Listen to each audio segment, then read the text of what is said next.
kimnidir yaxshi ishini ko'rib, kimnidir yomon ishini ko'rib, bu yaxshi, bu yomon deb fikrlashni boshlaymiz, muhokama qilamiz. Aslida muhokama qilish bizning vazifamiz emas. Yana shunaqa narsalar borki, uni yaxshi ko'raman, buni yaxshi ko'raman.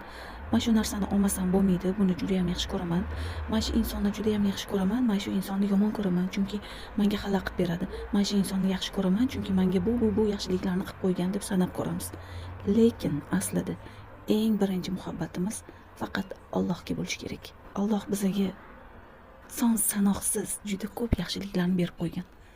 Tanamizni bergan, oilamiz, farzandlarimiz, yeyishga noz-ne'matlarimiz, kiyishga kiyimlarimiz, bu dunyodagi jamiki noz-ne'matlar faqat insoniyat uchun yaratilganligini atrofga qalb ko'zi bilan qarasangiz, aniq-tiniq tushunasiz. Ayollar eridan, erkak kishi ayolidan xafa bo'lganini ko'ramiz. Nimagaki, men seni sevgan edim, sen menga o'qimading, bu qilmading. Bilib qo'ying, Allohim faqat o'ziga nisbatan sevgi, muhabbat kutadi.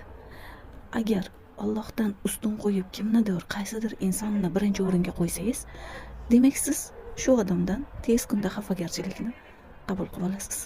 Ayol erini yaxshi ko'rishi mumkin, lekin birinchi o'rinda Allohni qo'yish kerak. Ayol farzandini yaxshi ko'rishi mumkin, lekin birinchi o'rinda Allohni qo'yish kerak. Demak, bu degani hamma narsamiz faqat Allohniki, o'zimizni. Biror bir o'ylagan rejalaringiz amalga oshmadimi?